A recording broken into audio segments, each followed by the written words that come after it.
Edith Davenport. Mrs. Davenport, I understand from the jury bailiff that you wish to be excused jury service on the grounds of conscience. Yes, my lord. From this particular jury on this particular case. You have a conscientious objection to capital punishment? No, my lord. Where then does your conscience enter the matter? I have a deep prejudice against that woman. The female prisoner? Yes, my lord. Do you know this woman personally? No, my lord, but I've read about her in the newspapers. No, madam. I cannot allow this. It is my duty, as it will be yours, to put from my head all the deplorable publicity this case has attracted and address ourselves solely to the evidence produced in this court. Please take the oath. Take the book in your right hand and repeat the words on the card. I do solemnly swear by Almighty God that I will well and truly try the issue between our sovereign lord the king and the prisoner at the bar and will give a true verdict.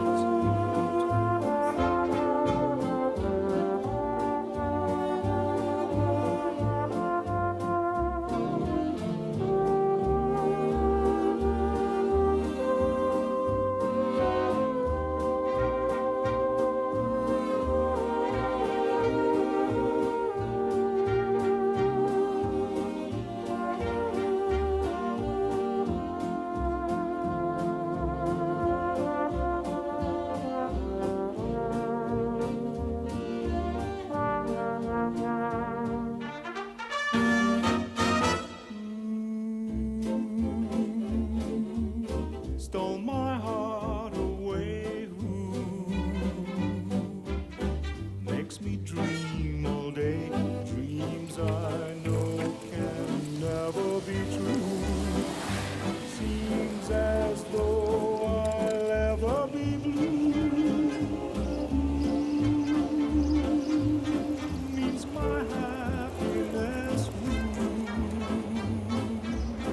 would I answer yes to?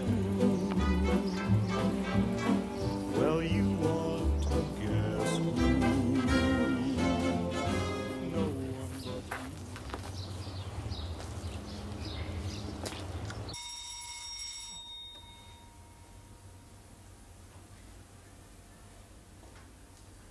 Irene, darling, there's someone at the door. Can you go?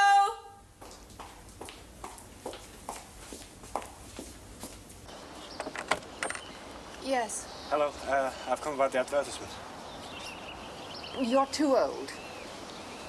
Well, it says 14 to 18. I know what it says. I wrote it myself. Who is it, darling? A boy about the advert, but he's wrong. Why? He's too old. Look, I'm only 18. You look much older. I'll just slip into something. I won't be a sec. You'd better come in.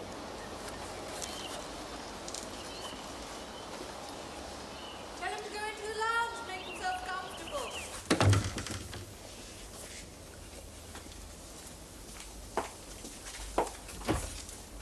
In here.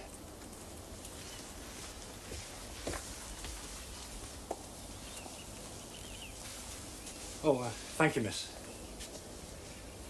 I'm not too sure. Are you the maid? Companion. Oh, I see. I'm sorry. Just don't take advantage of her, that's all. I know what she is. Can't say no to anyone.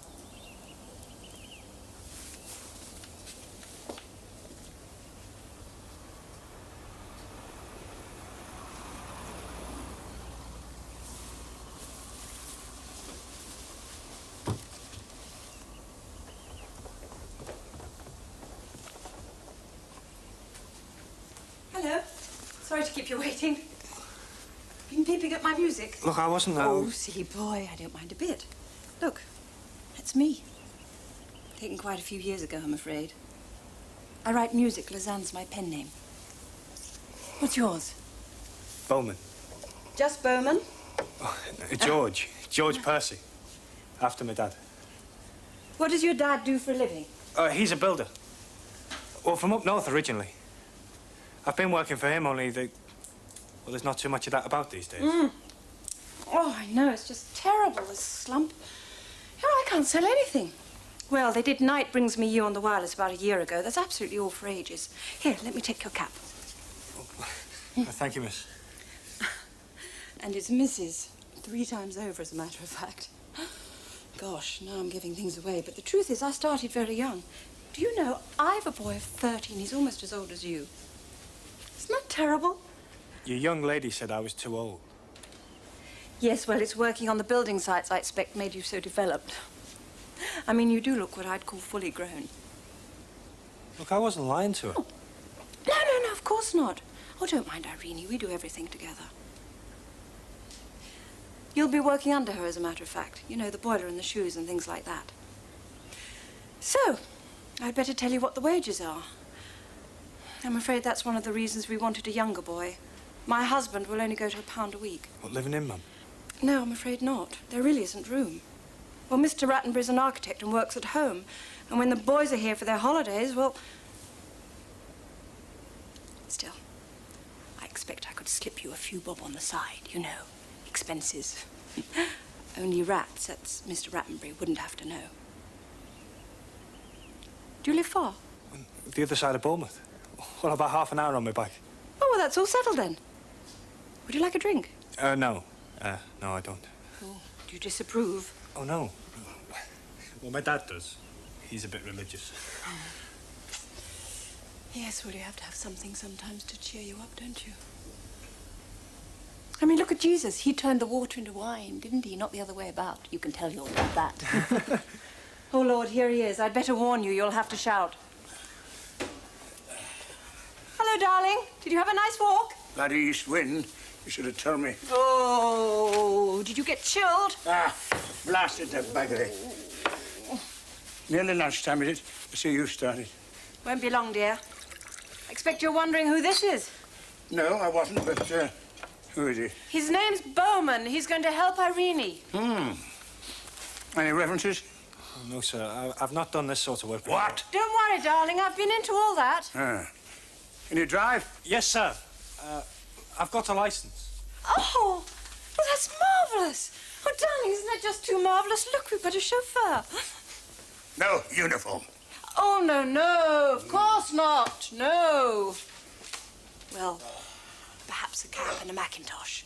You'd look nice in a cap.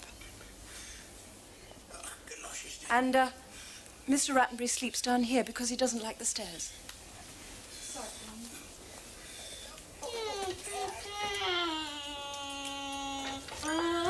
You'll have my notice by the end of the week. Yes, dear, I'm sure I will. I could see at once that he'd twist you round his little finger. Well, he's going to drive little John to school, and that's something one of your boot boys couldn't have done. Oh, come on, darlings, come on. Get off the table.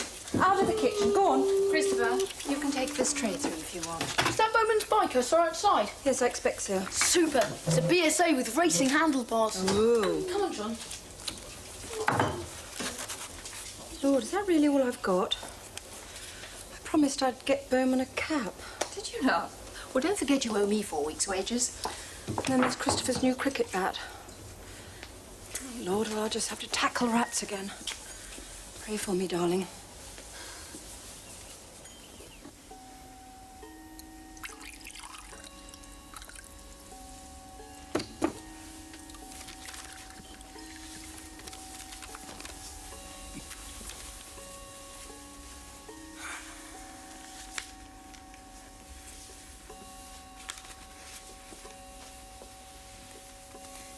Rats. Oh, bugger this. What is it, darling? Property's gone through the floor. Nobody wants to risk the capital to build a bloody hen house. Never mind, darling. You'll think of something. You're so clever. What happened to that rotten crooner of yours? He was going to make our bloody fortune, wasn't he? Why the hell did I ever let you drag me down to this godforsaken hole? I don't know. You know why, darling. We wanted the fresh air. And that's just about all we're going to have to live on. Oh, I'm sorry, old thing, but it's just bloody life and getting older. Oh, you're not old. You're not old to me. Okay, Alma. How much do you want? Well, it's the car. Oh, Bowman says it's fine. It's just that we need a new carburetor, otherwise it's going to seize up. Then we're going to need a new car. a new husband. Oh, don't, Rats. Oh, Rats, please, please, please don't.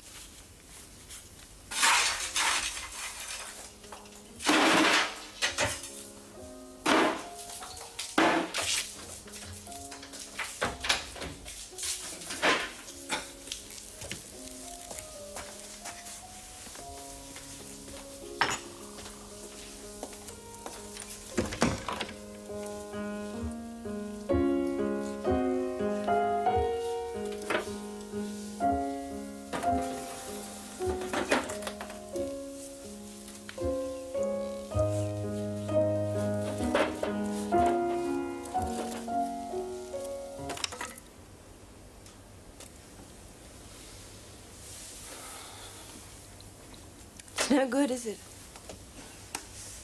No good. Well, I was trained, you see.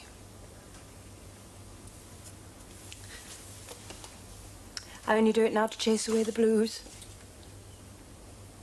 Only it doesn't work.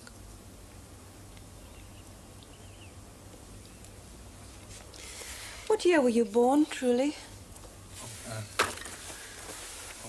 1916. Then you really are 18. November. That's funny. What? That was the year that I married Don, my first husband. He was 19 when he went to the front. I got a job in a nursing unit at Dover so as I could be with him the minute he came home on leave. Only he never did. Got a telegram, that was all. He was killed. In France.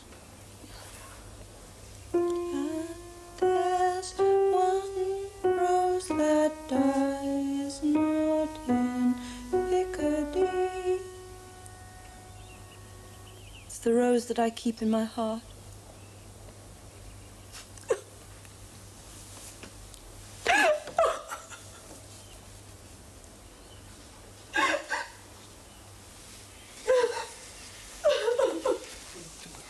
Look, don't, please, Mrs. Rattenbury. I'm sorry. Have you got a hank? Oh, yeah. Hey, look, is it clean enough, right? Oh, I'm sorry. You know, sometimes it helps. I think I almost make myself. Yeah, but why? Well, I mean, you shouldn't be unhappy. Well, it was a long time ago, eh? And, well, I mean, now you've got everything. Everything? I've never seen anyone like you before. Well, I mean, like at the pictures, but so... The pictures? Just so... Is that how I seem to you? Like who? I don't know. Like Greta Garbo.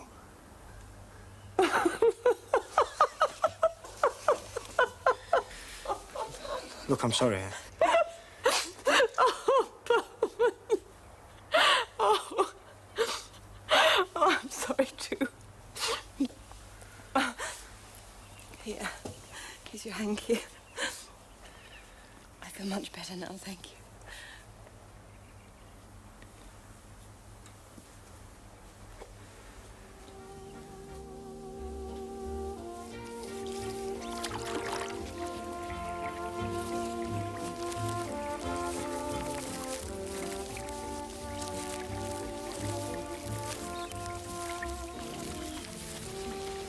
Do you know what I think about? Well, I mean, just imagine being someone like Jim Mullins or Amy Johnson. Flying across the Atlantic. Up in the clouds going on and on, eh? You know, if you think about it, I mean, well, this is the best time there's ever been to be born. We've had wars and everything, but they're over. Now you've got cities and streamlined cars and cinemas. You can have anything you wanted in the world, so long as you were famous and had enough cash, eh? And then there's all this. What? All this that God gave us. That's what I tell rats. That's still there. I suppose if you're getting on and everything. Come on, you two. Well, you just have to win the pools and marry someone rich and beautiful. Well, I wouldn't mind the pools.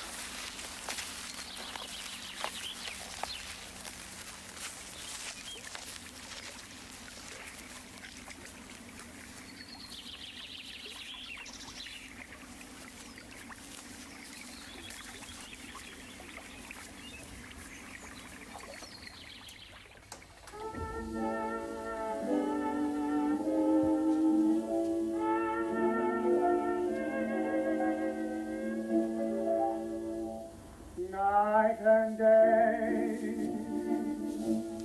you are the one. Only you beneath the moon and under the sun.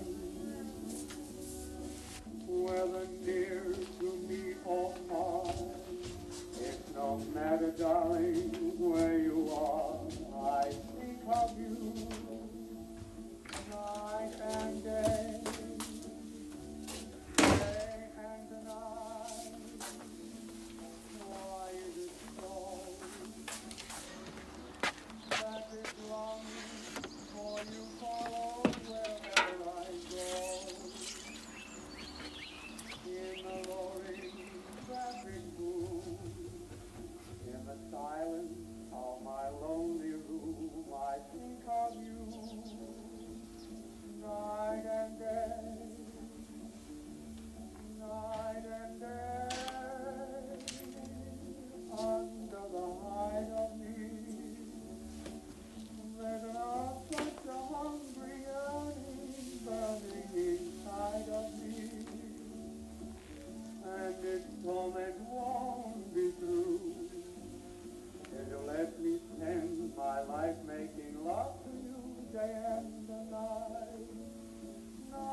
Don't be afraid, it's me.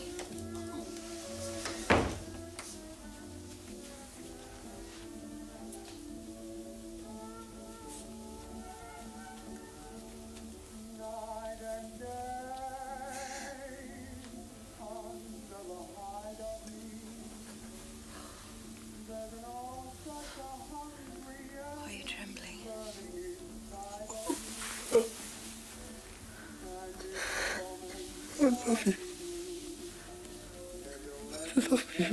love you.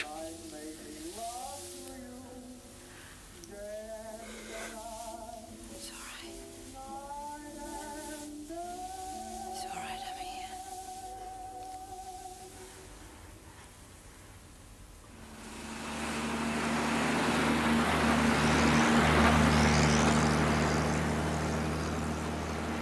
I was late for school today, Mummy. Were you, darling? Well, that's because Bowman had a puncture on his bike. Did you tell Mr. Forbes? He said don't be late again. Why was he late? Bowman had a puncture on his bike, made him late, dear. Absolutely silly, the Bowman cycling to us in the mornings. It's such a distance. Wouldn't have to if he lived in. Where's he gonna sleep? With Irene? He could sleep in Christopher's room while he's at school. Little John could move in with me. You wouldn't mind that, would you, darling? Why can't I have my own room? He said he ought to live in Rats. I told you before. You didn't double D-clutch. Want to wreck my bloody gearbox? Sorry, sir. Oh, I've let him live in then. But I'll not fork out another bloody penny for housekeeping.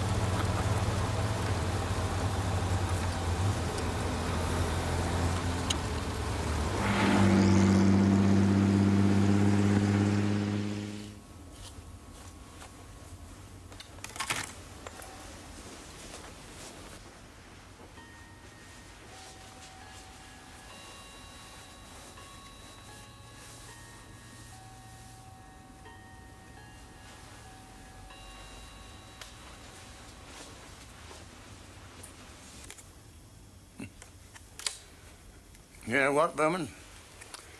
The best move I ever made was to go to Canada. Parliament building in Victoria, Empress Hotel there, the courthouse in Vancouver, all built by me. Where I met Armour, too. Now... That's wrong, sir. Oh, then sod it. Thought this was coming out. Now all that's finished. Bloody awful block of flats in Bridport's the highest I can aspire to now. What about you? Me, sir? Yeah, well, what do you dream about? Must be more than this. Wave a magic wand. What are you going to be? A magic wand? I don't know. But somebody in the films, eh? Like James Cagney. Cagney? I thought he was a bloody gangster. Oh, no, sir. He's a film star. Where's my darling wife, eh? I think she's gone to bed, sir. On to bed? Poor little Armour. What's she going to get for her birthday now? Sweet F.A., this one.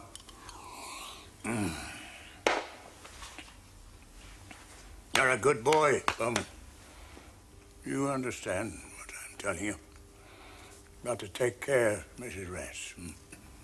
Very good lad. Oh. I'm pissed again. Give me a hand, old boy. There's a pal. Oh. Off we go.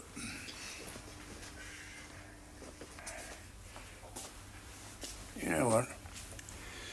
One thing I bet she never told you, Armour. What's that, sir?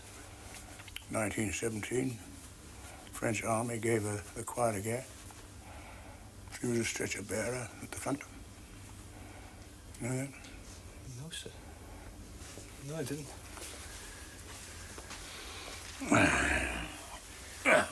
Come on, sir.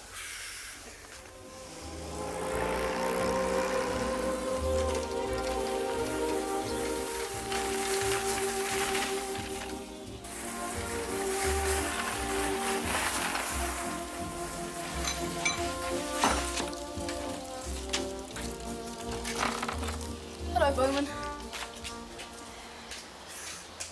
What are you doing to her? I'm cleaning the spark plugs. Do you know a lot about cars? I bet. I'm not much good at things like that. Why do you wear a dagger? Look, it's not a dagger. It's a sheath knife. I hoped I'd get a bike like yours for Christmas, but hard cheese. He's a bit stingy, eh? Your old man. I'd say we're a bit of a funny lot altogether here. I mean, wouldn't you? He's not my real father, of course. My mother was divorced when I was 3. I've only got one real person, and that's her. Do you think that's rotten? I sometimes think it's rotten when I think about it. Yeah, well, you wouldn't want my dad. He's a darn sight more strict than Mr. Rattenberry.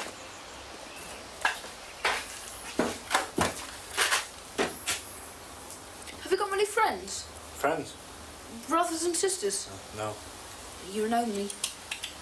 I've got one friend at school. I don't think people have got lots of friends. Have any real friends at all? Do you? Oh, maybe not. They have some terrific rows sometimes. Rats and my mother. What about? Money, I suppose. Once she thought he was going to kill himself. That's what she told me, anyway. He gave her a black eye. Are you sure about that? Apparently. Yeah, well, you better not try anything like that while I'm around.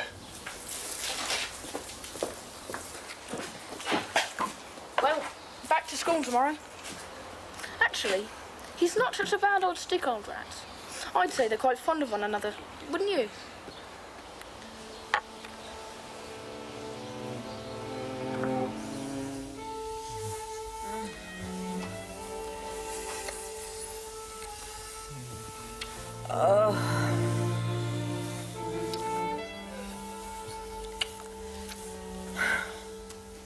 You'd better get dressed.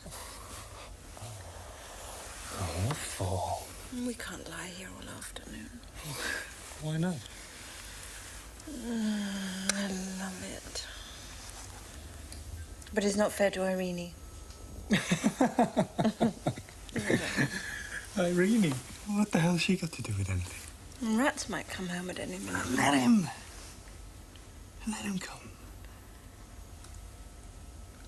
I want him to come home and find us like this.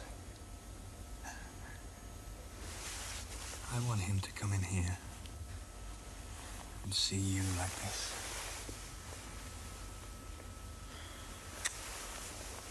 Now, that wouldn't be very sensible now, would it? Yeah, well, I call it sensible. Oh, just to hurt Yeah, well, I want to hurt him. and me.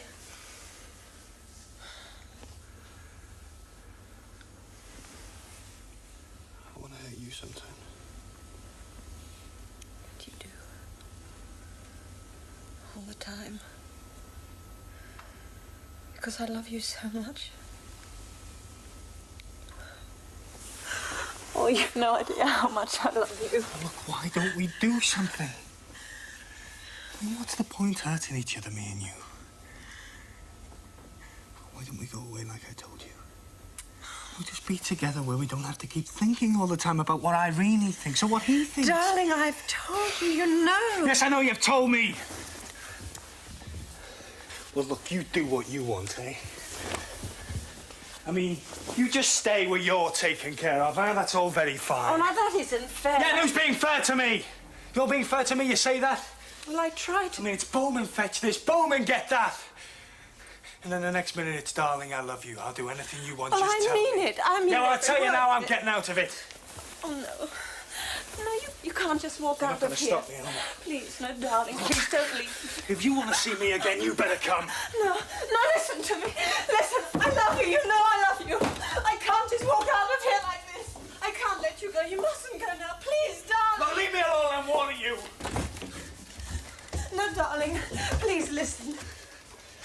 I will come, I promise. You know, I've got to think about the children. There's so many things. You're just too young. You're too young to understand. You bloody cow! Stop it! Oh, stop it! What are you doing to her? What do you think you're doing to her? You're raving loonies, the pair of you! All right, that's enough. She wins. Oh, no. Don't let him leave me. Don't let him leave me. No. Don't let him go. Don't worry.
What's the matter? Nothing. Oh, I was just seeing if the lights were turned off, that's all. He's gone to sleep in the drawing room. Drunk as usual, I suppose. It was the same every night that you were up in London. I'm not putting him to bed on my Sunday off. Good night.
Mrs. Rattenbury.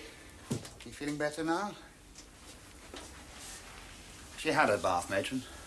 She wants to go to sleep. Perhaps she can have her coffee now. Do you want some coffee? Oh, yes. Come on, then. There it is.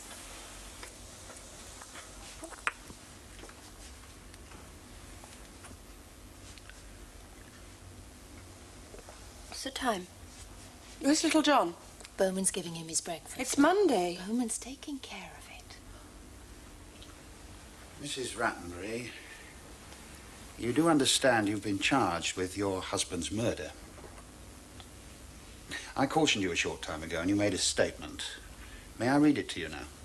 Why don't you leave her alone? Can't you see what state she's in? Miss Riggs, She's in no condition. You heard what the doctor said. He's given her an injection of morphine. Miss Riggs, I have to remind you that I'm a police officer in charge of these inquiries, and I ask you to leave the room. It's all right. It's all right, darling. I'll go and see to little John.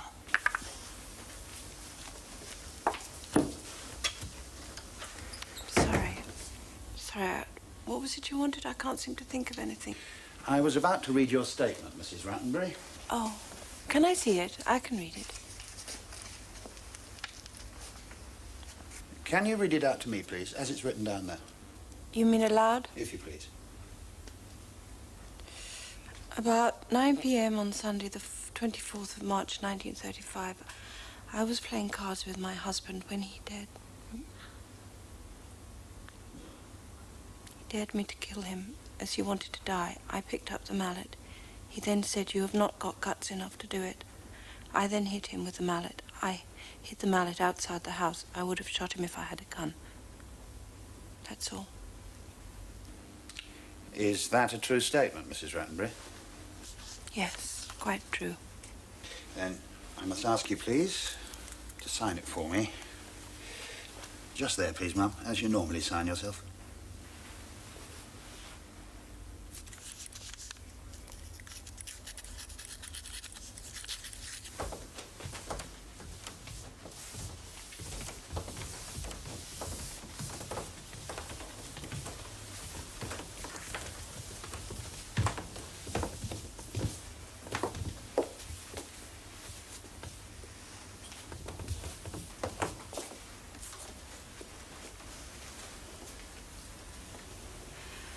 I'm not quite sure when I'll be back, so don't make fools of yourselves. You got yourself into this mess by talking too much. Goodbye, darling. Tell Bowman to give you the mallet.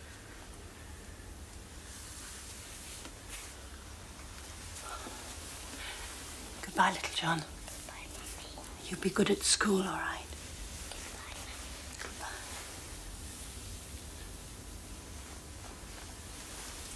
You'll come with us now, Mrs. Rattenbury.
You're up then.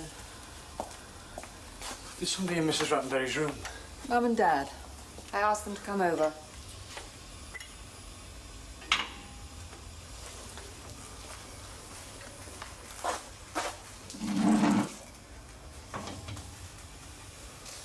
What happened to you last night then? What? Came home drunk. Dad helped you up the stairs. You threw up in your room, don't you remember? Not much.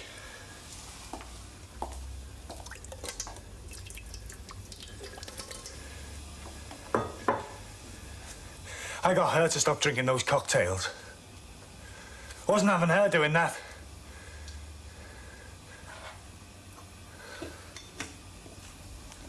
Want any breakfast? No.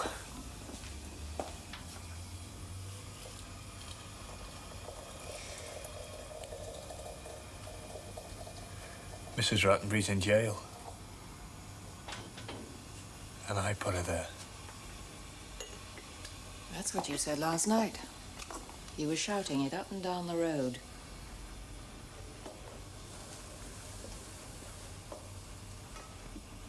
I suppose you know who did it. Well, I'm gonna go to London. I'm gonna try and see her.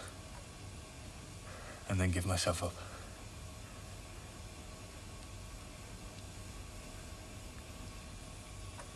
Oh, the police.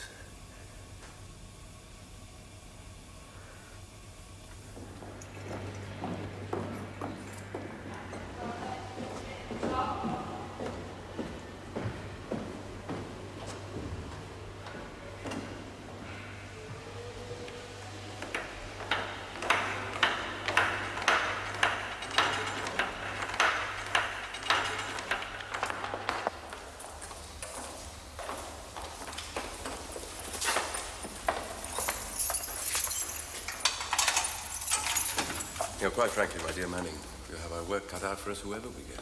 Just so long as it isn't Goddard. Prisoner Rattenbury, sir. Thank you, Wardress. You can leave us now. Yes, sir. Won't you come and sit down, Mrs. Rattenbury? Good morning. Would you like a cigarette? Oh, my favourites, thank you. I'm buying for one. Good.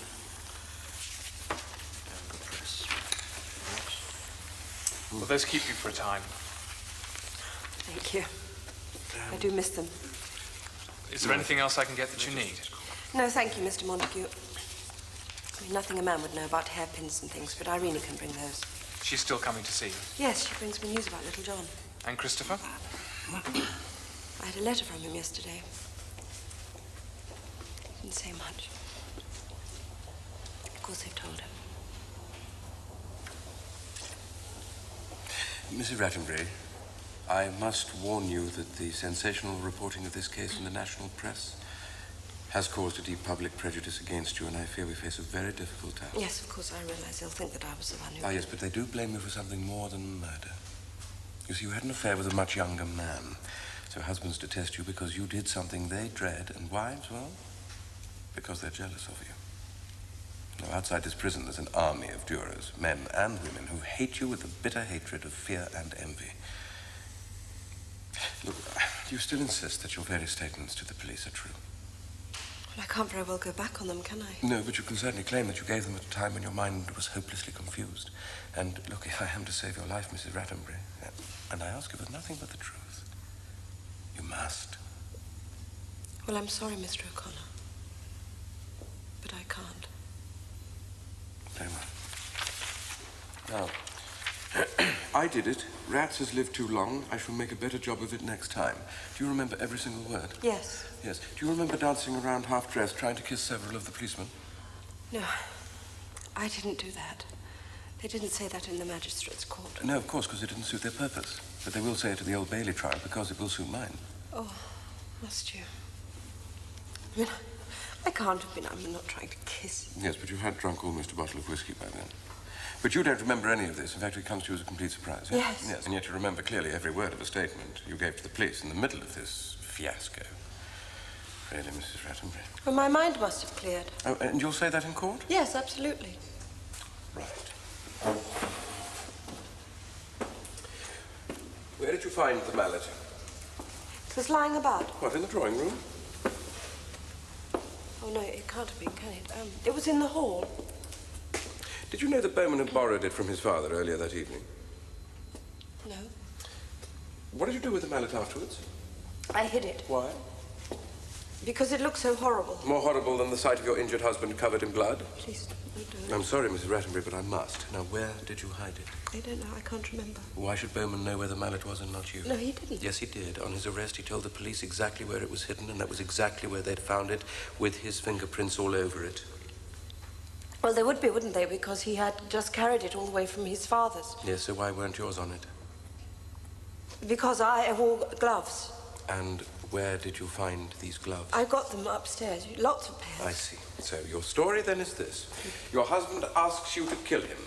You go out into the hall to find a suitable implement, and you find a carpenter's mallet, borrowed that evening by Bowman. You come downstairs, pick up the mallet in your gloved hands. You then hit your husband 3 times on the back of the head. The back of the head, Mrs. Rattenbury, No, not the don't. front, and injure him so brutally that he dies soon after. You then hide the mallet somewhere in the garden, but you can't remember where. And, oh yes, presumably you put the gloves back in a drawer in your bedroom. You then put on the gramophone, pour yourself a glass of whiskey, neat, and dance around as you give the police a full confession. Mrs. Rattenbury, if I told that story in court, the jury's laughter would drown my voice.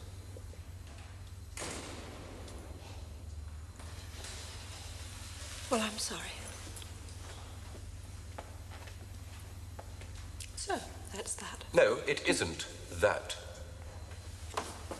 Mrs. Rattenbury, if I tell that story in court, you know what the jury will believe. They will believe that it was Bowman who killed your husband with a mallet specially acquired for that purpose, and that he did so with your knowledge and consent, certainly under your influence and very probably at your urging. And that will make you both equally guilty of murder. And your efforts to shield Bowman will have the effect of putting a noose around his neck, just as surely as around No, your they own. can't do that to him. Oh, why can't they just hang me? I mean, that's what they want, after all. Look, Mrs. Rattenbury, please, would you like to tell us the truth? I've already told you, I killed rats alone. Bowman had nothing to do with it. Manning, I'm sorry, there's nothing more we can do. Well, that was in Bournemouth. Your statement to Detective Constable Gates in the detention room of the police court? Yeah. When I did the job, I believed he was asleep. I hit him and then came upstairs and told Mrs. Rattenbury. She rushed down then. You see, I watched through the French windows and saw her kiss him goodnight. You said all this. Well, I must have done, mustn't I? I waited and crept in through the French windows, which was unlocked. I think he must have been asleep when I hit him. Still, it's not much use saying anything. I don't suppose they will let her out yet. You know, there should be a doctor with her when they tell her I'm arrested, because she will go out of her mind. Do you go much to the pictures, Mr. Bowman? Yeah, quite a bit. And read much? Detective books sometimes. All this sounds to me like the product of a vivid imagination. Hey, look, it's true. Look, you don't tell me what to say, do you? I tell you. And that's what I'm telling you. I did the old man in when I was crazed on cocaine and not responsible for my actions, and that's what I'll tell him in court. You won't get the opportunity. Oh, why not? I'm not putting you in the witness box. How can you stop me? By not calling you. Hey, but you've got to. I'm not putting you in the witness box because I shouldn't like to hear you explaining to Mr. Croom Johnson, one of the most devastating cross-examiners at the bar, exactly how you became a dope fiend. But that's my defense. What does cocaine look like, Mr. Bowman? Look like? Yes. What colour is it?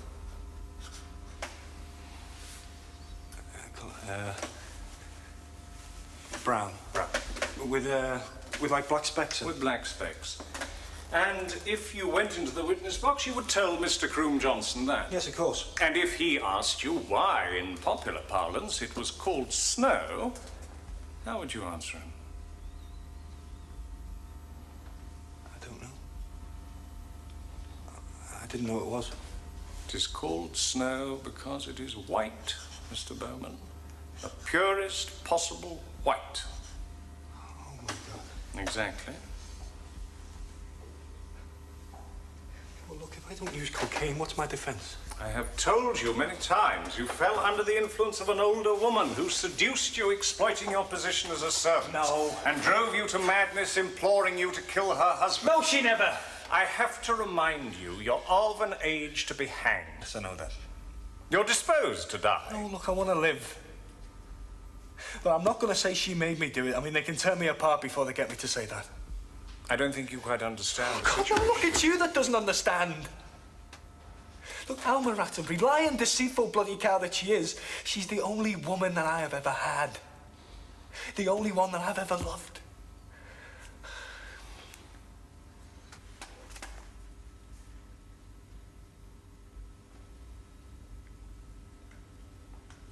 Do you know she was beautiful?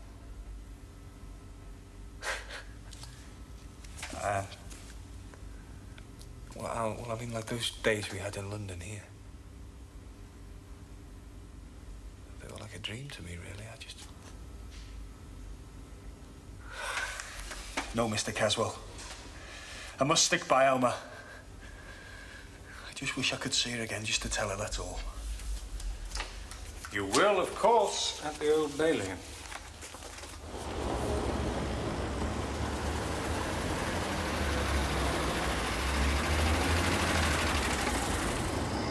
Almost there. All right, dear.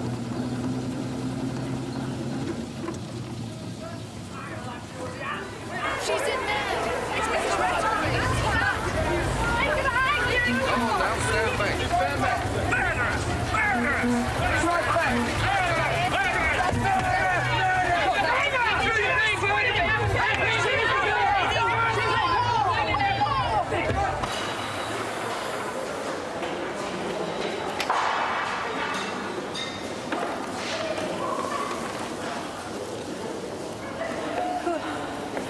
What do they want? Who are they? Never mind that dirty lot. It's terrible. Why do they hate like that? Awful hatred. Forget them. You should be glad to be hated by fools like that.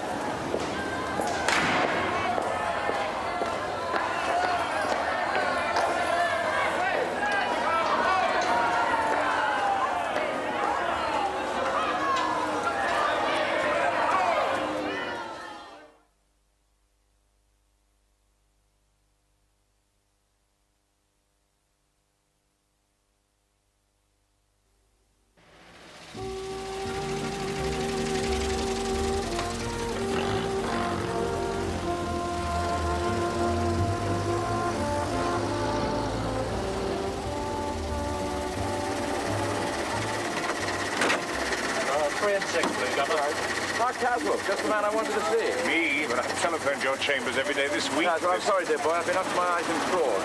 But I'm sure Montague's looked after you. The ghouls are out in force, I see. That's all right. Thank you very much. Thank you, sir. Excuse us, please. Thank you. Thank you. Is the enemy about? Groom Johnson, preening himself, I suppose. I think he's feeling pretty cocky. After you, my dear fellow. Thank you. How's your lad? Bowman, very difficult. You're not calling him? Impossible. Dangerous enough talking to myself. He's likely to confess to anything.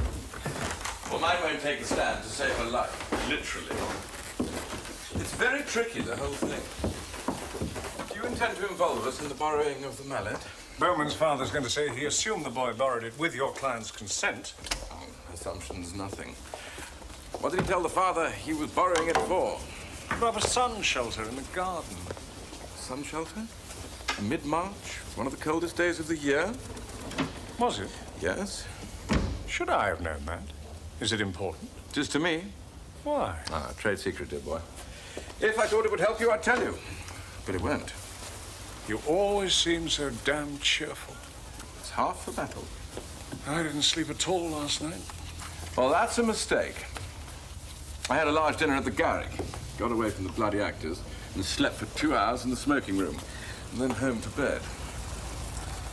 Now listen, Caswell. I don't want to bully, but any suggestion that we wielded the mallet, and I shan't hesitate to remind the jury that we're a poor, weak woman who couldn't drive a peg into peat in under 40 whacks, while you're a hulking great brute who could brain a man in one. And did. That's right, and did. You're not disputing your statement of confession to the police. How can I? I don't know. I only know I'm disputing every one of mine. I'm going to have them floating past Croom Johnson like confetti. I suppose while you were knocking the old man's block in, we were, what, winding the gramophone and egging you on? I'm sorry, O'Connor. I intend to push your evil moral influence as hard as I can. It's my only chance. All right. You push away, my dear fellow. Push away. I'm going to push your psychopathological rages and fits of sudden violence. You won't mind that, I hope. By the way, I'm told that you were supposed to have committed the murder under the influence of a lorry load of cocaine. Yes, damn it. Where did you get it from? Someone, somewhere in London. We can't remember who or where. Good God. I've got a couple of expert witnesses on drugs, but the whole thing is desperately thin. Is this your first capital charge? No. With the others, I had some chance. Oh, while there's life, there's hope. Our hope, their lives. Yes. And not for a single moment can one forget that.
If anyone can inform my lords, the King's Justices, or the King's Attorney General, ere this inquest be taken between my sovereign lord the King and the prisoners of the bar, of any treasons, murders, felonies or misdemeanours done by the prisoners of the bar, let them come forth and they shall be heard. Ladies and gentlemen, we intend to prove that Bowman borrowed and brought the mallet to the house, and that one or other of the accused delivered the blows at the head of Mr. Rattenbury. The prosecution suggests that Mrs. Rattenbury and the boy, Bowman, with one common object and design, set out to get rid of Mr. Rattenbury, who stood in their way. And that, members of the jury, is the contention of the prosecution in this case. Thank you, my lord. Go on. Yes, Mr. Caswell. Yes, I can. Congratulations on your opening. Oh, thank you, Caswell. Thank you. Admirably fair, I thought. I'm glad.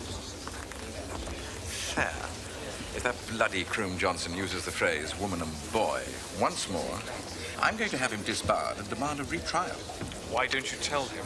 And let him know he's scored? We'll have woman and child then. Good opening, Croom Johnson. Oh, thank you. It was fair, I think. Yes, every bit as fair as we've come to expect from you.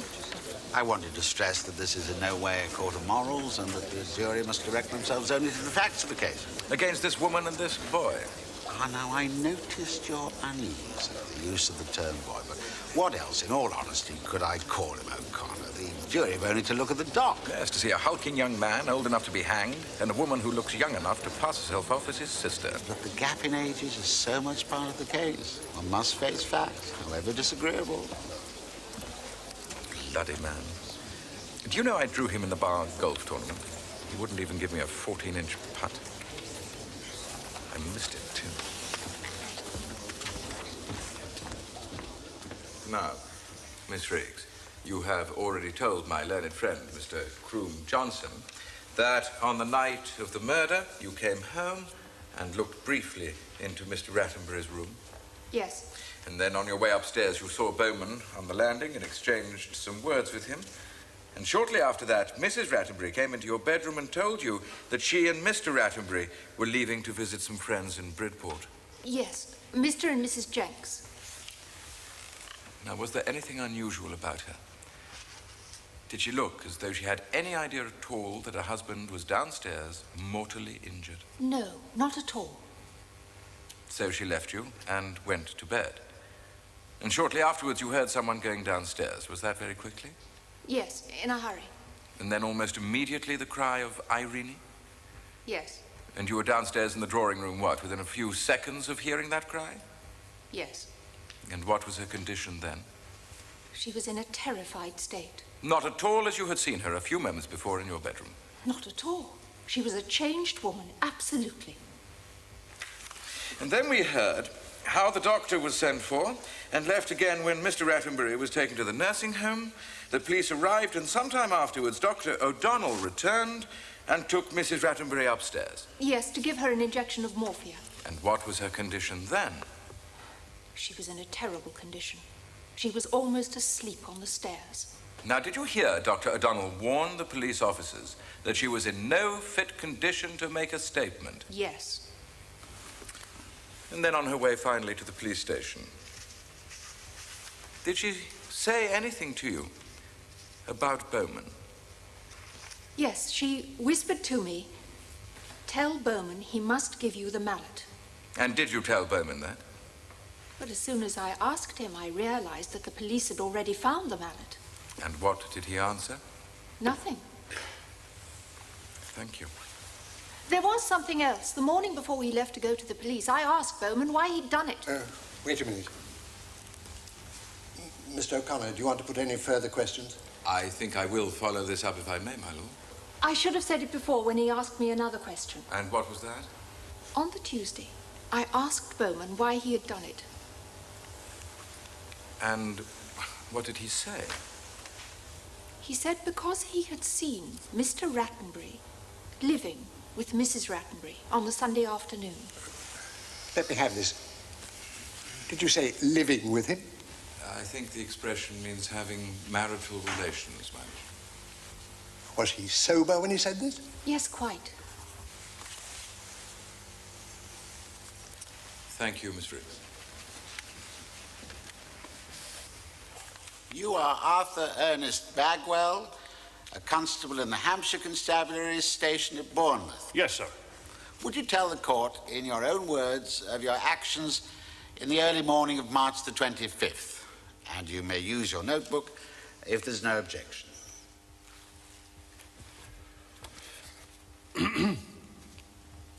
In answer to a telephone call, I went to the Strathallan nursing home at about 1:30 a.m. I saw Mr. Rattenbury on the operating table. After I'd seen him, I went to the Villa Madeira in Manor Road at about 2 a.m. I was admitted by Mrs. Rattenbury. Oh, yes, of course. Come in, come in. Thank you, Mum. I'm sorry, this place is an awful mess. Oh, Irene, darling, this is Constable it's Bagwell. He's just come from the nursing home. Irene is my maid. Excuse me. Yes, we've been clearing up this awful mess. Of course, you know all about that. This is my poor husband. Perhaps you can tell me, Mum, how you received this. No, must we talk about it? I can't bear to talk about it. Oh. Would you like a drink? Oh, not on duty, Mum. A cigarette? Oh, gosh, it's almost finished.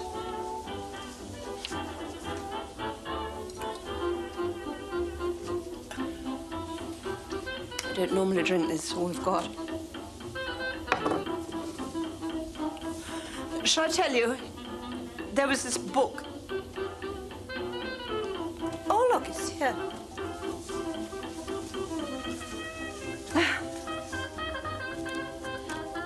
what he told me. Rats, what I call my husband. He wanted to die. He was always saying it. Excuse me, Mum. Could I ask you to turn down the gramophone? It's disturbing the neighbors. Oh!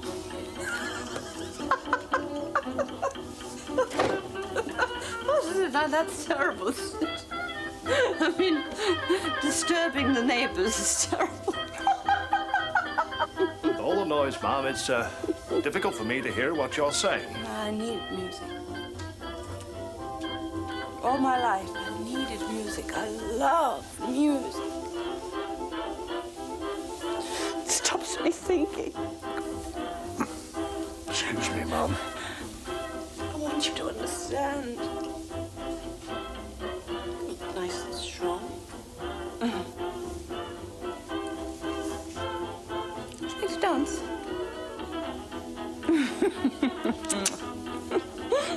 No. No, that's wrong. I can give you something. I can give you £10. Mrs. Rattenbury, I have to caution you. Did you see my chauffeur at the nursing home? He drove the doctor. You know, he's nothing. He's just a boy, really. He's just an odd job boy. Nothing. I know who did it. I did it. With the mallet. Rats had lived too long. It's hidden, but I know where it is. Oh, no, I didn't mean to bribe you. I think I have to make a telephone call now, Mum, if you please. No, wait, where are you going? I want to talk to you. There's a telephone in there, you know. Look after her, miss. No, please, I want to talk to you. Don't let him go. I have to talk to Al, don't.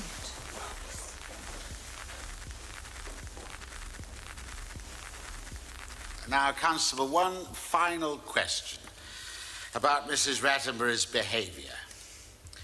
As a policeman, how did you react to her attitude that night? I was disgusted, sir. Thank you, Constable. Look at the press boys scampering out. Yes, well, nice headlines.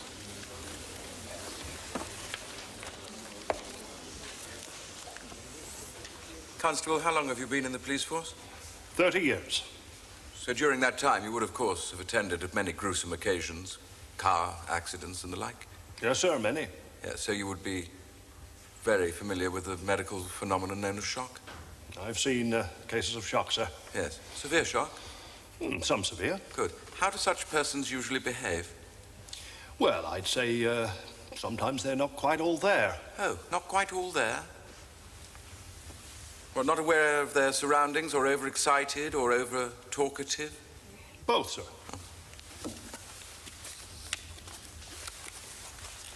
Inclined to fits of hysterical weeping or hysterical laughter, and generally inclined to behave entirely out of character? Yes, sir. So why were you then so disgusted by Mrs. Rattenbury's behavior that night? I didn't think it was shock, sir. I saw no occasion. Oh, you saw no occasion, after her husband had been so brutally attacked. What is the treatment for shock? Well, come on, you've read your manual. What does it say? To keep the person warm using blankets if obtainable. Yes, and you've already told us that the victim was half-dressed. Do you remember what the temperature was that night in Bournemouth? Well, no, sir, not exactly. No? Well, would it surprise you to learn that at 2 o'clock that morning, the temperature recorded on the town hall roof was 3 degrees below freezing? I remember it was a bit chilly. I didn't know it was as cold as that. Well, it was as cold as that. And if the victim is not kept warm, what does your manual say can happen to the victim? What is there a danger of? Collapse, sir. Collapse, sir. And what happened to Mrs. Rattenbury later that night? She did collapse, sir, and had to be put to bed. But that was the whiskey. Oh, was it indeed? And how much whiskey did Mrs. Rattenbury have to drink? She was drinking from the bottle, sir, and almost emptied it. In front of you, Constable? I had no option, sir. No option, sir. What does your handbook tell you to prevent the victim taking at all costs? Alcohol, sir. Alcohol. You may be fortunate yourself, Constable, not to be facing a very serious charge. That is all. Oh, it's no go. I've tried every trick in the book, but she won't play. I think she accepts the fact that the game is lost as far as Bowman's concerned. Taxi! But she just plain refuses to go into the witness box to give evidence against him. She's the only witness we've got. You open tomorrow. What the devil are you going to do? Well, there's a joker in the pack. I should have thought of it before. I'll see you tomorrow, Montague. Waterloo, please.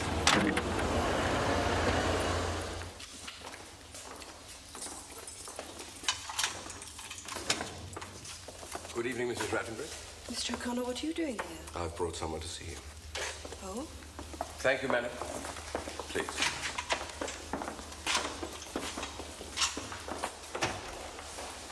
Your mother's here now.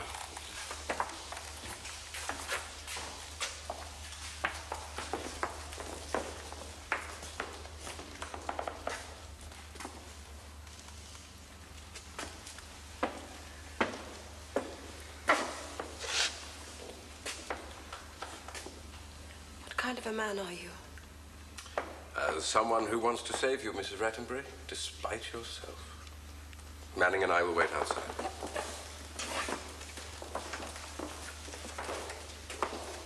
Hello. Hello, Christopher. This is my son. This is Joan. Hello.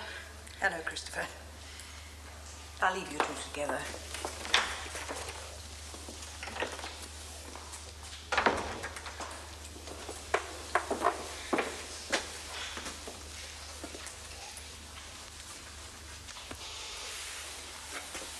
Are you angry with Mr. O'Connor? Oh. Well, no, not angry, no. Oh, gosh, what a surprise. Who came to pick you up from school? Irene. I thought you knew. Irene. I don't see too much of her these days. I don't see too much of anyone I really want. Hey, how's little John? All right. You keep an eye on him. And you? Not too bad. Except it's French test tomorrow. Oh, gosh, you always hated those. Never mind, don't think about it. Just think about something else. That's what I do, all the time. All the time it's going on. I think about you and little John. Like last summer, getting up early in the morning, going down to bathe, do you remember? Yes. See, you can find things to think about while it's going on, and then someday.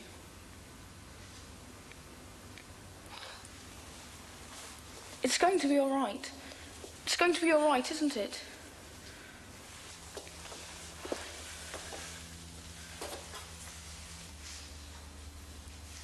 What did Mr. O'Connor ask you to say to me? He wants you to tell the truth. Makes it sound easy. Isn't it? Not always, no.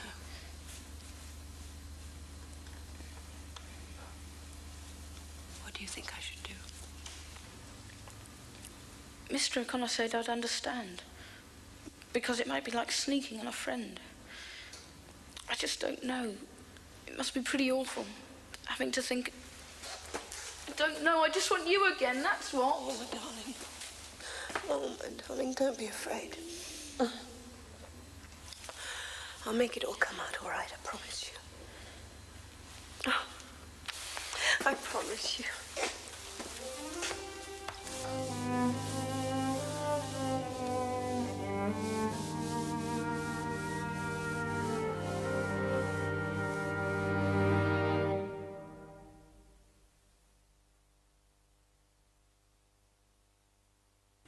Take the book in your right hand and repeat after me. I swear by Almighty God I swear by Almighty God that the evidence I shall give to the court that the evidence I shall give to the court shall be the truth, the whole truth, and nothing but the truth. shall be the truth, the whole truth, and nothing but the truth.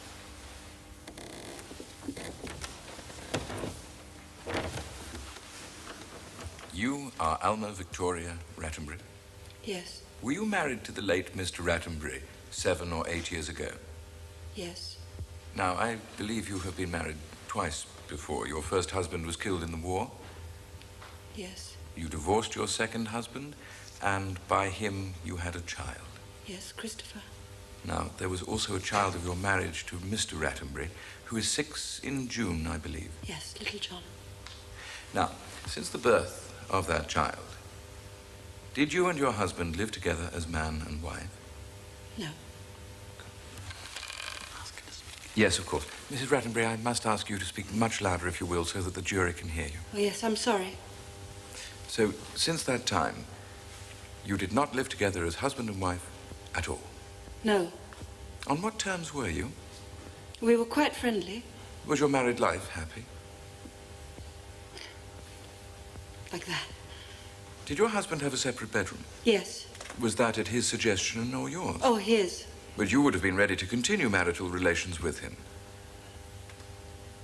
No, I don't think so. But regardless of that, he did not want it. I think it was a question of the flesh being willing, but the spirit was weak. Yes, it is the other way around, I think. Yes, I expect so. Now, between the months of November 1934 and March 1935, were you having regular sexual relations with Bowman? Yes. And what attitude did your husband take to all this? None whatsoever. Did he know of it? Well, he must have done, because quite some time ago he told me to live my own life. Now, what were your relations regarding money? Was your husband free with his money? Oh, no, very close. I mean, he was not generous. So did you sometimes have to tell him stories of which you were ashamed in order to obtain money from him? Yes, all my married life. No. Mrs. Rattenbury, I'm going to take you through the events of the week that led up to your husband's death. On Monday, March the 18th, did you ask your husband for some money? Yes. How much? £250. And what did you tell him the money was for? To go to London for an operation.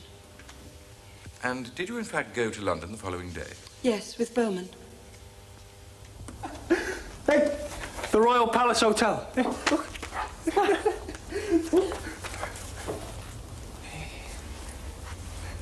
I've got a mirror like this in my room. Did you tip the page boy? Yeah, Tanner. Hey, he called me sir. Did you notice that? Yeah. I didn't care much for that greasy fellow on the desk. What did you write in the book? The register. Mrs. Rattenbury and brother. Well, it should have been Mr. and Mrs. Bowman. Yes, darling, but I've got to pay the bill, haven't I? And I can't very well write Alma Bowman on the cheque now, can I?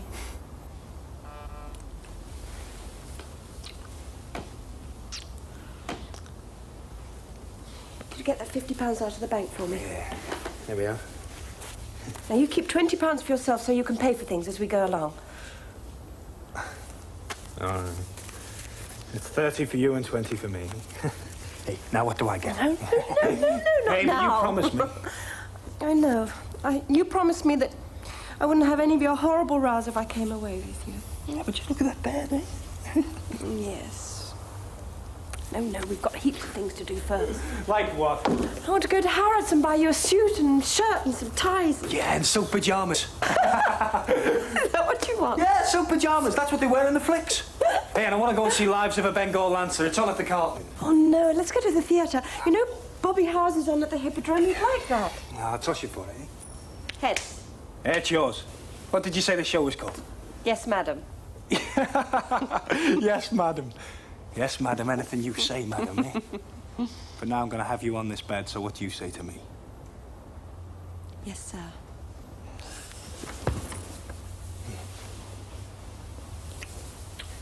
Oh, I love you.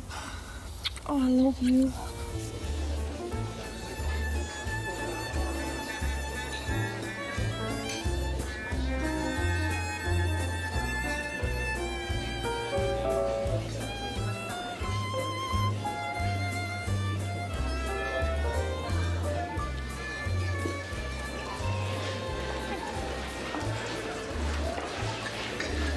Thanks very much.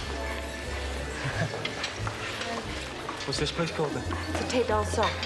It's where wives bring their boyfriends when their husbands visit the office. Yeah, that's a good idea.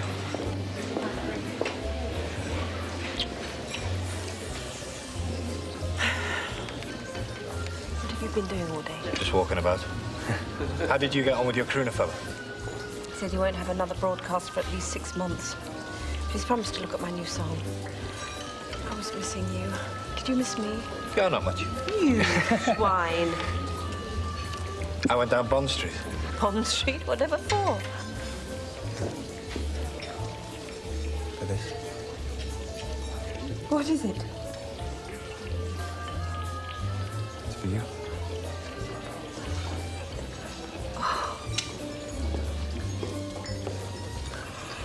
Oh, darling. You shouldn't have. How much did it cost? Well, £15, 10. I used some of the money you gave me for Christmas. Or £5, anyway.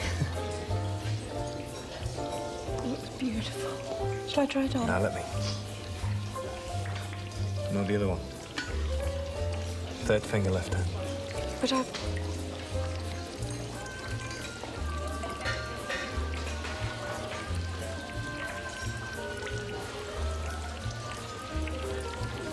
There. It's perfect. With this ring I thee wed,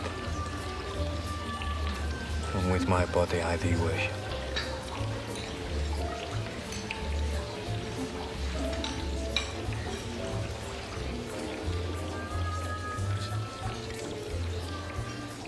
I was just thinking about tomorrow. Don't. I know, but I have to. Promise me you won't make a fuss when we get back. Now that I've proved to you... Look, I don't want to talk about it. I don't even want to think about it. But I have to think about it. Look, suppose the world came to an end. Well, I mean, suppose tonight we went to bed and made love and we'll just turn the gas on. Well, why not?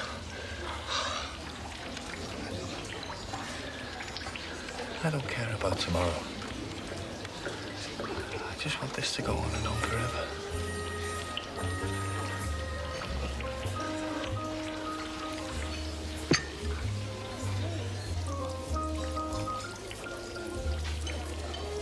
Let's dance. Well, I want to dance. Look, I don't do too much of that. Come on, you can if I show you.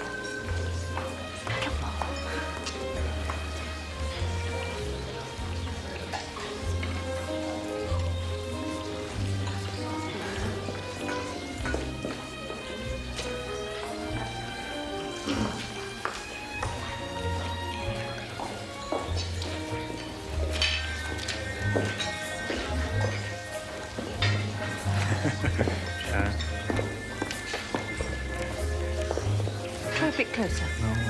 Come on, it's easier. That's better. Oh. Oh, very good. Well, I'm not quite Fred Astaire, am I? No, not much into it.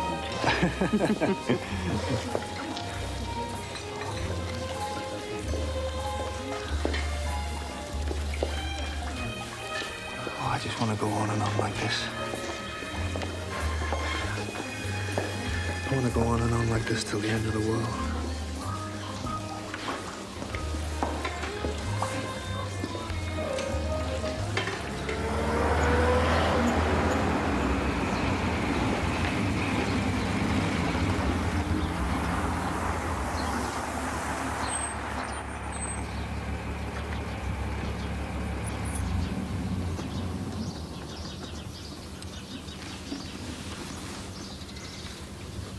Come on, then. Look, I'm not going back in.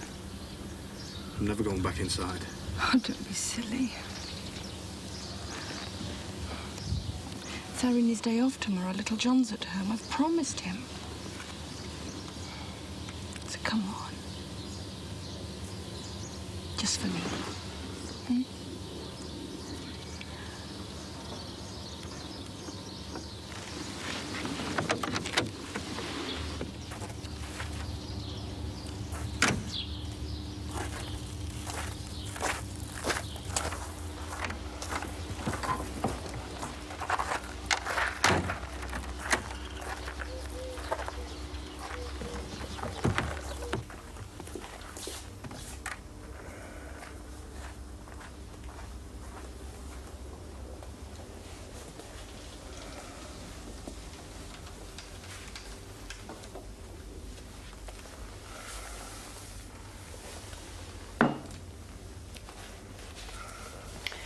Hello, darling. I'm back. Alma. Enjoy yourself. Yes, it was a lovely nursing home. Well, I didn't. Banks pulled out of the flats. Not a sodding penny. Gone down the pluggo.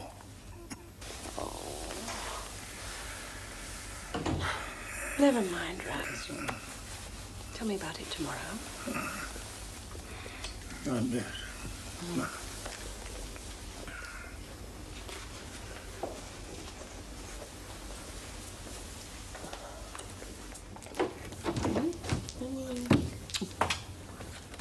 Well, look, Rats, here's the tea for your second cup.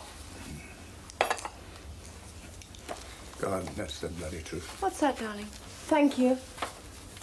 You ought to hear this, Alma. Elderly men like to marry young girls, and after a bit, it's hell for both. Because a woman always wants more than a man. Little John. A good deal more, in fact, than he can give her. It takes all his time for a young man to keep pace with a young girl. An old man hasn't a chance. Then the woman generally goes somewhere else to make up the deficiency. Little John, I want you to go downstairs and help Bowman in the kitchen, all right? Bowman says I get his way. Well, you just tell him that I sent you. Here you are. Go on. Close the door after you.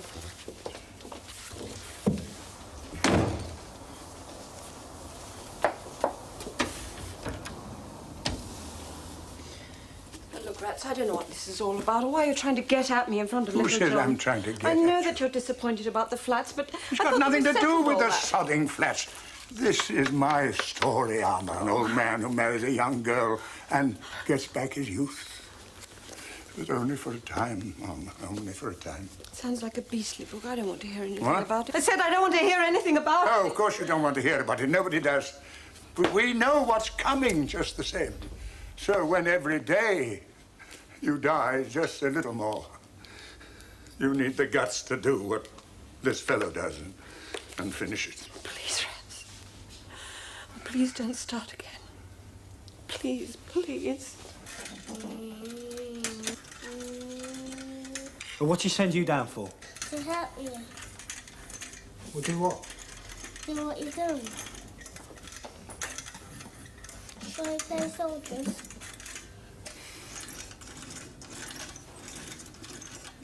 Hey, hold on a tick. I'll be back.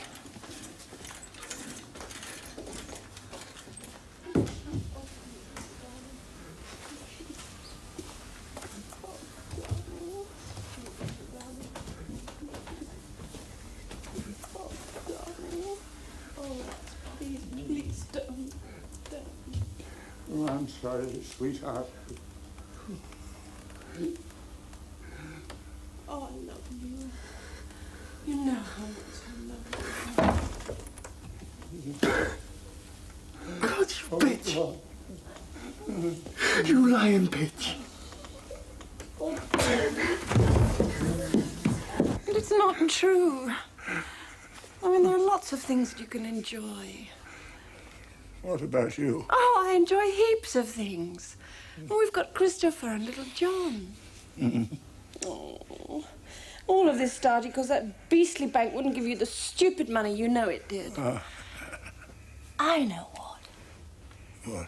Why don't we drive down to see the Jenkses? I mean, it was his idea to build the flats in Bridport, wasn't it? He's got pots of money. Why shouldn't he come in with you? Not bad.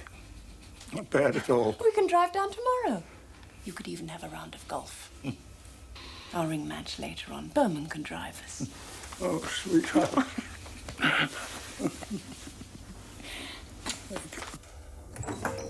Are you sure, Madge? That'll be heavenly. No, Rats wants a few days away from you, as a matter of fact. Oh, you know, just the usual things that come down. No, it'll be just the two of us. I mean, little John's away at school during the week. Oh, there is just one thing, Madge. We've got a chauffeur now. It's not as grand as all that. But is it all right if you drove us down? No, the coach... Yeah, the coach has to be marvellous. Yes. Yes, all right. No, he isn't. Well, all right, he is a bit. Put it down, Alma. Yes, yes, Madge. Lovely. All right, I've got to fly now. Yes, all right.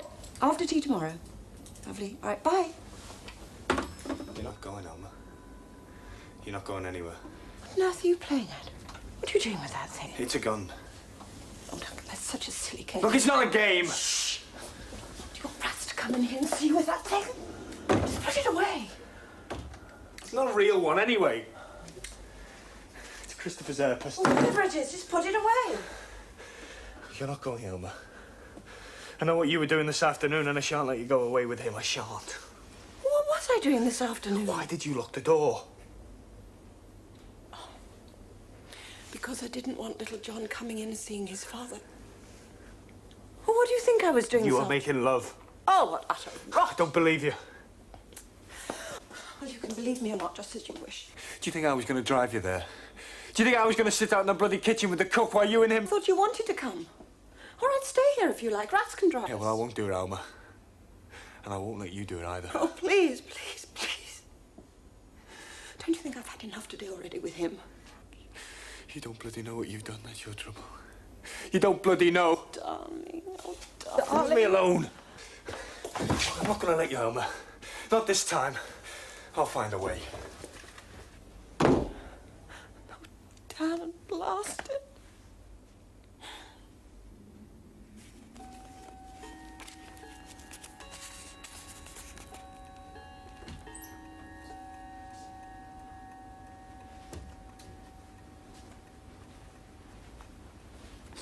All right. You're not still reading that beastly book, are you? Mm-hmm. All right, don't bolt the door tonight, because Irene won't be home till 10. Night, old thing. Good night, Alma. Bless you.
Well,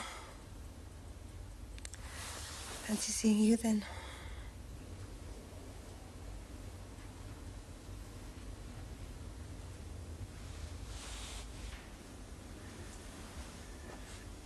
Where have you been?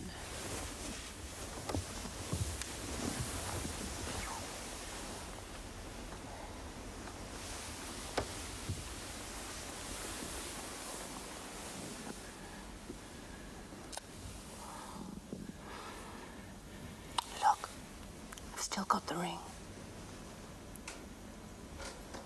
Oh, what is it, darling? Don't be cross.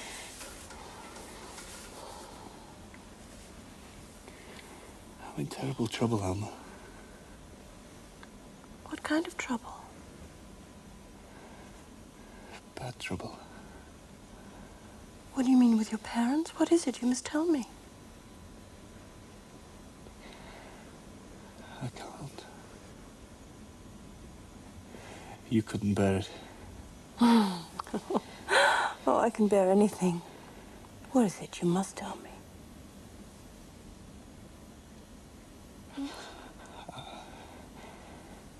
I've done something to hurt Rats. Rats? I didn't want you to go away with him.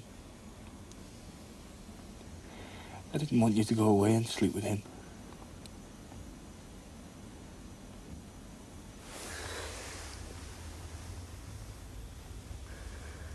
I hit him.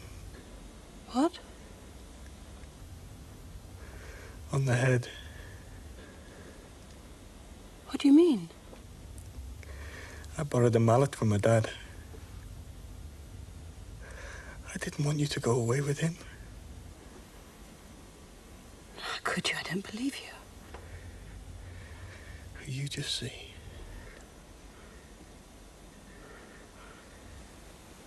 You mean it? Oh, my God. Oh, no. Don't go down there. Oh, my God. What have you done? Oh, my God.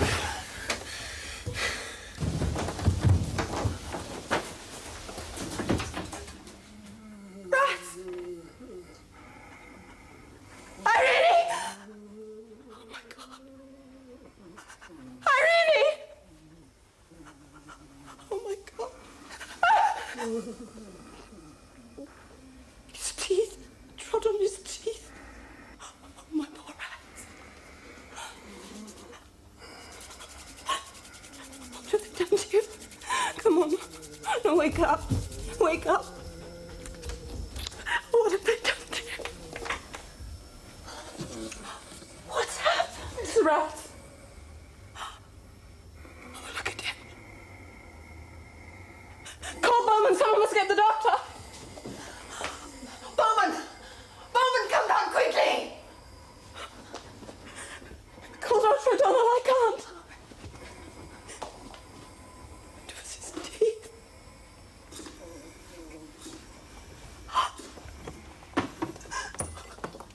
Yes, it's the Belvedere. There's been an accident. Mr. Rattenbury, please come as quickly as you can.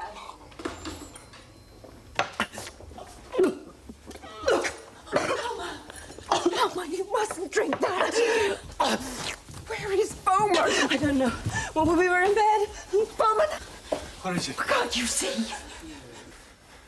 Somebody must have... Go get the doctor. I've spoken to him. Go and get him. Make him come quick. I told you, Elmer. I told you. No, just go and get the doctor. Come on.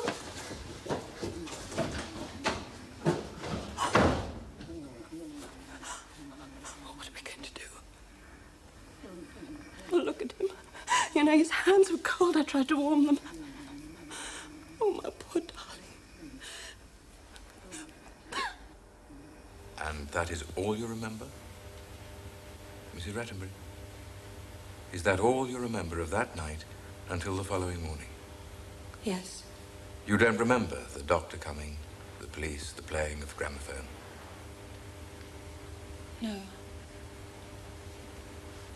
Just remember little John. His face at the door when I went away. Now, Mrs. Rattenbury, 3 last questions. Did you murder your husband? No. Did you take any part whatever in planning his murder? No. And did you, in fact, know a thing about it until Bowman told you in bed what he had done? If I had, even just for a moment before, I would have prevented it. Mrs. Rattenbury, thank you. That is all. Mrs. Rattenbury, just a moment. You haven't finished yet. Now, you've told us that on that Sunday night, Bowman came into your room and got into bed with you.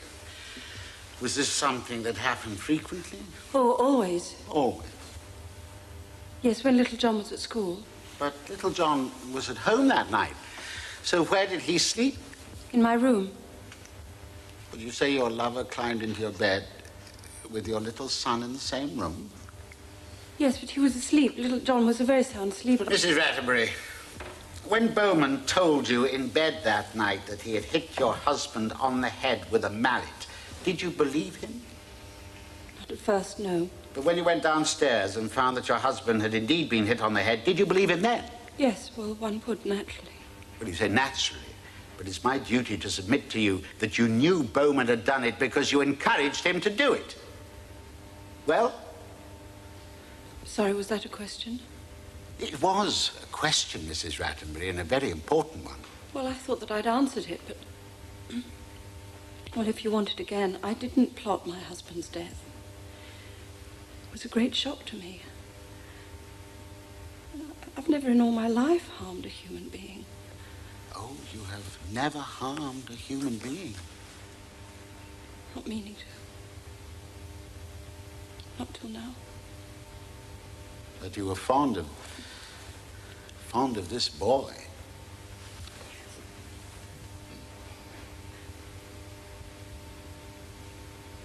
I loved him.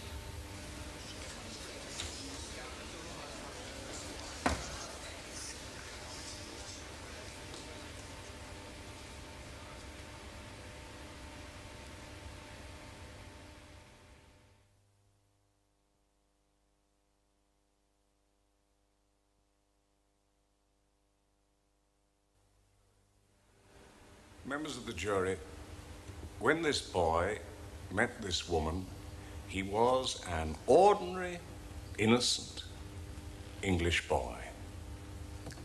4 months later, what do we find? A drug addict, utterly under the influence of an hysterical, lying, drunken woman of abnormal sexual appetites and of no moral conscience whatever. Members of the jury, if you were judging of moral responsibility in this case, your task might be a light one. For you cannot resist nausea and disgust at the way in which this middle-aged woman ensnared and degraded this hapless youth. But that is not your task today. I would say to you that if you may be tempted to feel that she has sinned, and that her sin has been great, and has involved others who would never otherwise have been involved, that you should ask yourselves whether you or anybody of you are prepared to cast the first stone. And it seems to me, ladies and gentlemen of the jury, that you should have in your minds a picture of this woman. You will remember that she gave evidence herself that she was committing adultery, regularly in bed with her husband's servant. And in that bedroom, in a little bed, was her child of 6. Members of the jury, having heard her learned counsel, having regard to the facts of this case, it may be you will say you cannot possibly feel any sympathy for this woman. You cannot have any feeling except disgust for her. But that must not influence you.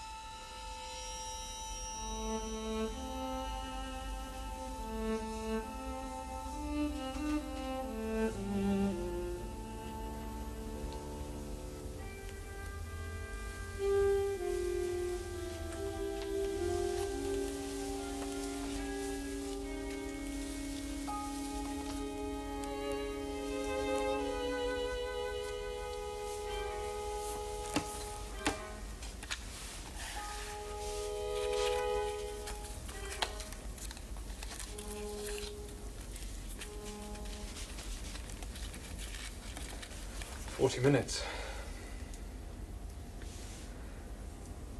I don't imagine they'll be very long. Of course, with juries.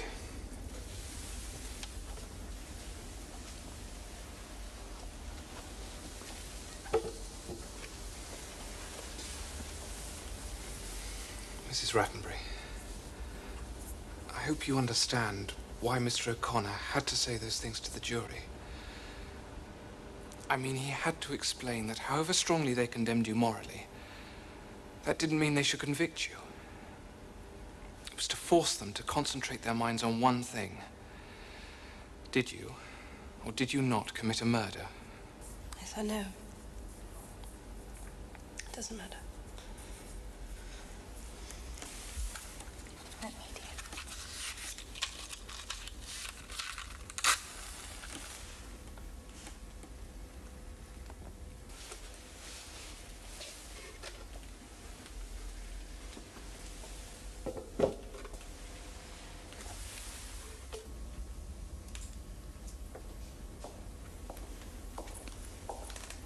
I think they're coming.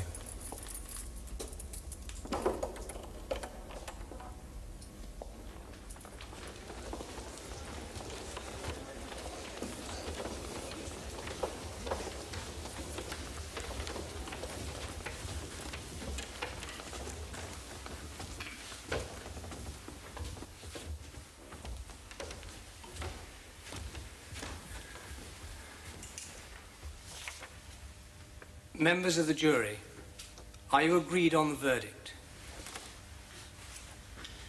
Yes, sir. Do you find the prisoner George Percy Bowman guilty or not guilty of murder? Guilty. But we should like to add a rider to that. We recommend him to mercy. Do you find the prisoner Alma Victoria Rattenbury guilty or not guilty of murder? Not guilty.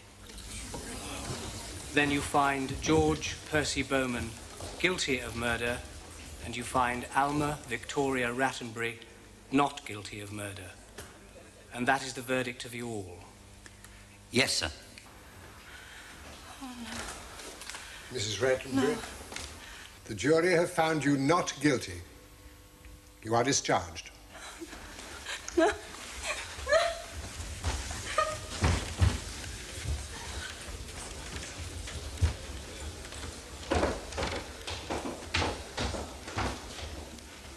George Percy Bowman, you stand convicted of murder. Have you anything to say why the court should not give you judgment of death according to law?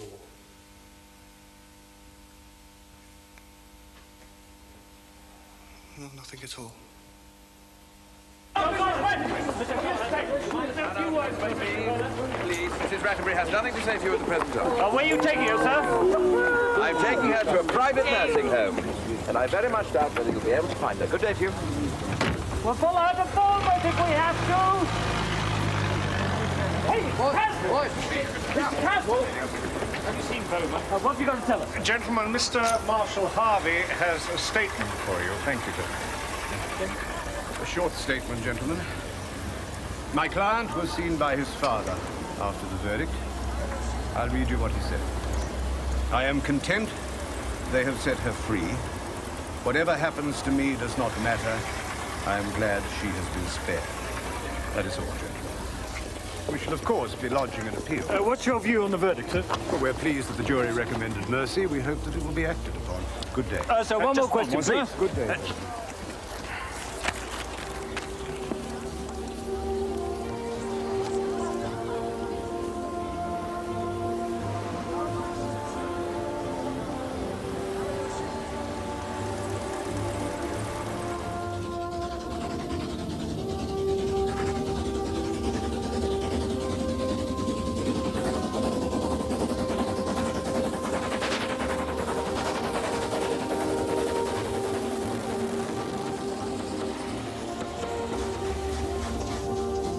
I want to make it perfectly clear that no one is responsible for the action I may take regarding my life. I made up my mind in Holloway to finish things. if Bowman was found guilty.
If only I thought it would help Bowman, I would stay on. But it's been pointed out to me all too vividly, I cannot help him. All the newspapers said I was the one who should be hanged, not him.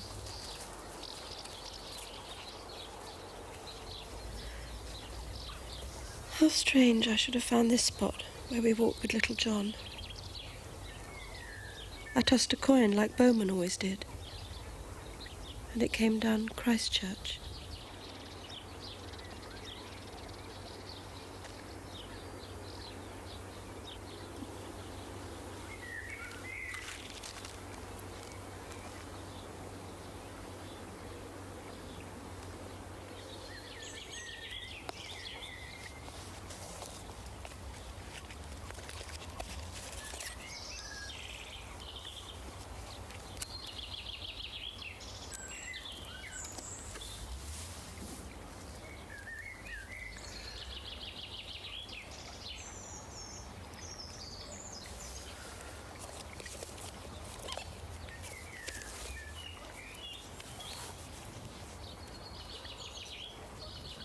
Oh, what a lovely world we're in.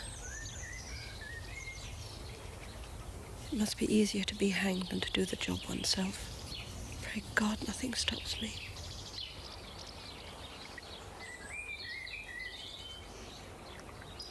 God, bless my children and look after them. I tried this morning to throw myself under a train at Oxford Circus. Too many people about. Then a bus.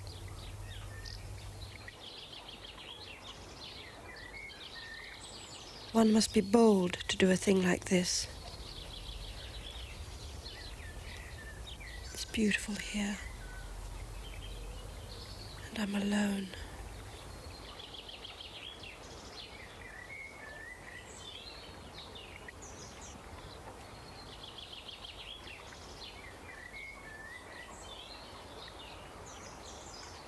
Oh, thank God for peace at last.